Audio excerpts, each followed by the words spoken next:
আসসালামু আলাইকুম।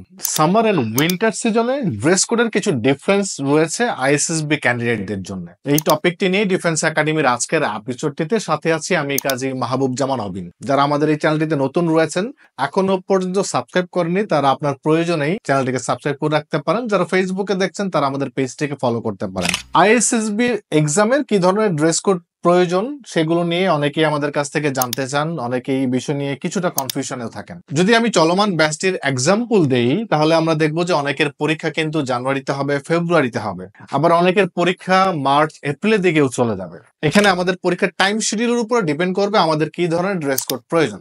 যদি উইন্টারের সময় হয় তাহলে যেটি আমাদের প্রয়োজন ফর্মাল ড্রেস। প্রথমে বলি আমরা এখন আইএসএসবি তে কতদিন স্টে করছি। যেহেতু আগের দিন আমাদের রিপোর্টিং হচ্ছে, তার পরের দিন থেকে এক্সাম শুরু, এবং এক্সাম যেদিন শুরু সেদিন first day, second day, third day, 3 দিন আমাদের পরীক্ষা হচ্ছে, ফোর্থ ডে তে আমাদের রেজাল্ট। দ্যাট মিনস আমরা টোটাল কিন্তু 4 রাত এবং 4টা দিন আমরা স্টে করছি আইএসএসবি সেন্টারে। সো আমি বলবো যে অ্যাটলিস্ট ছেলে এবং মেয়ে সকলকেই 3টি সেট করে ফর্মাল ড্রেস নিয়ে যাওয়া প্রয়োজন। এক্ষেত্রে ফর্মাল ড্রেস সামার এবং উইন্টারের জন্য একই রকম। সেটি হচ্ছে ছেলেদের জন্য অবশ্যই ফুল শার্ট, নর্মাল প্যান্ট, শু, টাই, এবং মেয়েদের জন্য যারা সালোয়ার কামিজ অথবা যে ফর্মাল ড্রেসগুলো তারা পরে থাকেন, কেউ যদি শার্ট প্যান্ট পরে যেতে চান সেটিও যেতে পারবেন, অথবা তারা যে পোশাকটি পরেন বা অবশ্যই সেটি ভাইবা উপযোগী, এক্সাম উপযোগী যেন হয় সেরকম ফর্মাল ড্রেস পরে যাবেন।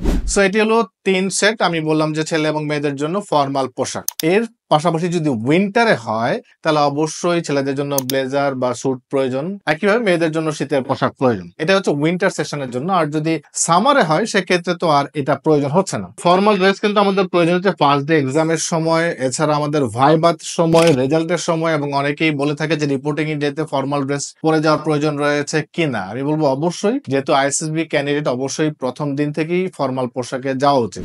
দেন সেকেন্ড ডে থেকে যেহেতু ওরাল এবং ফিল্ড টেস্ট গুলো শুরু হয়, সেক্ষেত্রে উইন্টার সেশনের জন্য অবশ্যই প্রয়োজন ট্র্যাক স্যুট। মেল এবং ফিমেল সকল ক্যান্ডিডেটদের জন্যই লাগছে। ছেলেদের জন্য হোয়াইট ট্র্যাক স্যুট এবং মেয়েদের জন্য গ্রিন ট্র্যাক স্যুট। এছাড়া যদি সামারে হয় সেক্ষেত্রে ছেলেদের ট্র্যাক স্যুটের পরিবর্তে যেটি নিতে হবে সাদা হাফ প্যান্ট এবং সাদা পলো গেঞ্জি। এটি 2 সেট করে সামার সেশনে নিয়ে যাওয়া প্রয়োজন। ট্র্যাক স্যুট আমি মনে করি যে একটি হলেই হচ্ছে উইন্টারের জন্য ছেলে এবং মেয়েদের ক্ষেত্রে। মেয়েদের জন্য কিন্তু সামার এবং উইন্টার সবসময় কিন্তু ট্র্যাক স্যুটটাই থাকছে, গ্রিন ট্র্যাক স্যুট। এর পাশাপাশি ফর্মাল শুজ এক পেয়ার হলেই হচ্ছে। তবে তার পাশাপাশি সেকেন্ড এবং থার্ড ডে তে অ্যাক্টিভিটিস এর জন্য যেহেতু ক্যাটস প্রয়োজন, অবশ্যই সাদা ক্যাটস নিতে হবে। ছেলেরাও সাদা ক্যাটস নেবে, মেয়েরাও ক্যাটস নেবে। ক্যাটস এক জোড়া হলেই হচ্ছে।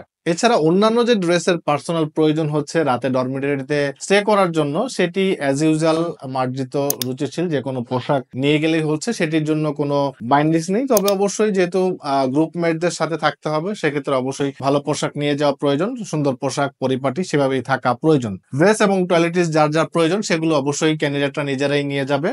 এছাড়া আরো কিছু ছোট ছোট বিষয় অনেকেই জানতে চায় ক্যান্ডিডেটরা, যে কালার কি ধরনের হতে পারে। এগুলো নিয়ে আমরা অনেকবার কথা বলেছি যে কালার ডাজন্ট ম্যাটার, তবে অবশ্যই সেটি যেন হয় এক্সাম উপযোগী, ভাইবা উপযোগী। যেহেতু আইএসএসবি পরীক্ষা দিতে যাচ্ছি, সেখানে অবশ্যই এমন পোশাক পরে যাব না বা আমি এমন কালার চুজ করব না।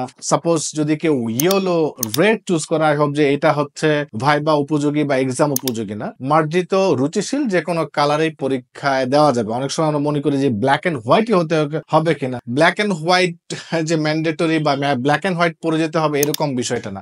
সুন্দর রুচিশীল মার্জিত যে কোনো কালারই আমরা পরে যেতে পারি, কালার ডাজন্ট ম্যাটার। সো এই হলো ড্রেস কোডের বিষয়গুলো। আইএসএসবি তে কি কি নেওয়া প্রয়োজন সেই বিষয়গুলো নিয়ে কথা বললাম। আরো কি জানার রয়েছে ছোটখাটো অনেক বিষয়, সেগুলো যদি জানার থাকে বা পরবর্তী কোন বিষয়টি নিয়ে আপনারা এপিসোড চাচ্ছেন সেটি আমাকে কমেন্টস আকারে জানালে সেই বিষয়টি নিয়ে আমি ডিটেল কথা বলবো। আই হোপ শীঘ্রই আবার দেখা হচ্ছে। Thank you so much. আসসালামু আলাইকুম।